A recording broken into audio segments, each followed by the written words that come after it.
안녕하세요. 절대갑TV의 명품 PD 한PD입니다. 자, 중국의 상황이 굉장히 심각해요. 얼마나 심각하냐면 중국에서 매달 발표하는 실업률도 발표를 중단했다라는 거. 얼마나 실업률이 심각하면 실업률을 발표를 안 하겠어요. 지금 중국은 뭐 거의 뭐랄까요? 이건 뭐 IMF 직전이라고 봐야 되겠어요. 뭐 하도 이 나라는 어떤 상황인지 우리가 알 수가 없잖아요. 이 통계를 정확하게 통계가 정확하게 나오는 나라가 아니다 보니까. 자, 7월 달 중국의 소비 제조 지표 자체도 와르르 무너졌다는 거, 와르르. 자, 지금 중국이 좋을 일이 하나도 없죠. 그죠? 기본적으로 미국의 경제 제재로 뭐 제대로 부품도 안 들어가고 그리고 수출도 제대로 안 되고 여러 가지 뭐 원자재 수출도 제대로 못 하고 지금 뭐 중국이 좋을 일이 하나도 없어요. 자, 그래서 중국에서 나오는 얘기가 디프레, 인프레가 아니라 디프레라는 게 뭐예요? 경기가 침체돼 가지고 사람들이 소비를 안 하는 거야. 아니, 정확히 얘기하면 소비할 돈이 없는 거야. 소비할 돈이. 자, 그 소비할 돈이 없다는 건 뭐예요? 실업률이 높다라는 거죠. 그죠? 중국의 7월 소매 판매 생산 증가율이 시장 기대를 크게 밑돌면서 경기 회복 둔화에 대한 우려가 나오고 있다. 그래서 사상 최악이 예상됐던 청년 실업률은 아예 발표를 중단하고 있다는 거예요. 최근에 우리나라 증시가 힘을 못 쓰고 있어요. 힘을 못 쓰고 있어. 뭐 그동안 잘 나갔던 2차 전지도 힘을 못 쓰고 있고, 뭐 작전주들만 조금 반짝하고 초전도체 뭐 그런 작전주들만 반짝반짝거리고, 이 시장이 이 대형주도 뭐 힘을 못 쓰고 있고. 자, 그 원인이 뭐예요?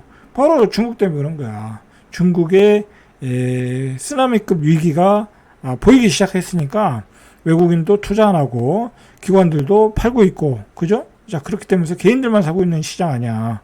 벌써 증시시장은 크게 영향을 받고 있어요. 저도 굉장히 소극적으로 대하고 있거든요. 시장을. 그리고 그동안 올라오는 과정에서 현금을 한 3분의 1 정도, 그러니까 제가 투자한 금액의 한 3분의 1 정도는 현금화 시켜놨어요. 시장이 영 안 되겠더라고요. 제가 보니까. 그게 중국의 영향이다. 자, 최고치를 경신한 실업난에 중국 청년 실업률을 발표 중단했다. 자, CNN 등에 따르면 15일 중국 국가통계국은 7월 소매 판매 등 경제 지표를 발표하면서 청년 실업률을 공개하지 않았다라는 거야. 자, 지난 6월에 16세에서 24세 청년 실업률이 21.3%야. 어마어마한 거죠. 청년 실업률이 21.3%예요. 그러니까 10명 중에 2명은 취업을 못하고 있다라는 거야. 자, 7월 청년 실업률을 발표하지 않은 이유가 바로 여기에 있다라는 거야. 자꾸 통계가 안 좋게 나오면은, 자, 그래서 중국이 오늘 금리 인하를 발표했어요. 참, 이거 아이러니한 거죠. 지금 뭐랄까요? 뭐 인플레 상황이잖아요. 그죠? 돈이 너무 많이 풀려가지고 돈을 지금 회수해도 시원치 않을 판에 금리 인하를 했어. 그 얘기는 뭐예요? 중국은 경제 위기 속에 있다라는 거예요. 그래서 중국의 중앙은행이 단기 정책 금리를 전격 인하했어요. 그래서 유동성 공급에 나섰다는 거예요. 그러니까 돈을 쓰라는 거야. 그래서 중국 인민은행이 15일 단기 정책 금리인 7일짜리를 금리를 1.8%로 내렸다라는 거야. 그리고 1년 만기 중기 유동성 지원 창구 금리를 2.5포인트. 자, 그러니까 각각 0.1포인트와 0.15포인트 인하했다라는 거야. 그러니까 7일짜리가 1.8, 그 다음에 1년 만기가 2.5.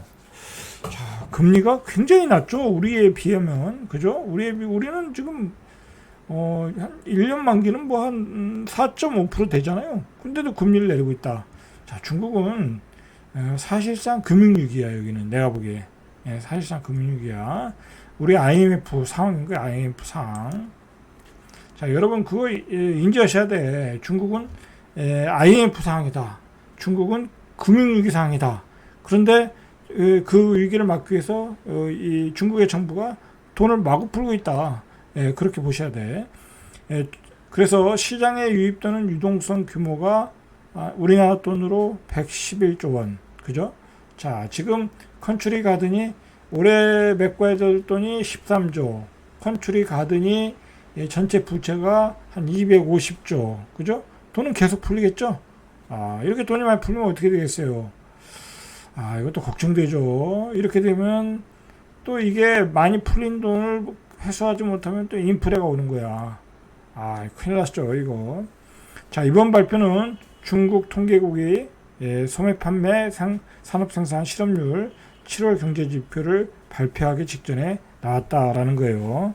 자, 7월 소매 판매는 지난해 동기 대비 2.5%, 산업 생산은 3.1% 증가하는 데 그쳤고, 그리고 중국 경제의 4분의 1을 차지하는 부동산 경기의 침체는 계속되고 있다라는 거예요. 자, 특히 부동산 개발 투자가 8.5%, 주택 판매액이 1.5% 감소했대. 개발 투자도 8.5% 감소했고, 집도 안 팔리고, 부동산 침체가 회복되지 않고 있다. 자, 그러니까 부동산 개발 회사부터 지금 문제가 되고 있죠. 자, 우리도 IMF 때 건설회사가 먼저 부도났잖아요. 그죠? 제조업보다는. 자, 그러니까 중국은 건설회사가 먼저 부도나고, 제조업들이 계속 부도가 날 가능성이 많아요. 자, 그렇게 보시면 될 것 같아. 자, 우리가 IMF나 금융위기 때는 IMF가 도와줬잖아요. 그죠? 아니면 미국이 도와줬던지. 근데 이 상황에서는 지금 미국이 도와줄 리가 없죠. 그죠? 도와줄 리가 없어요.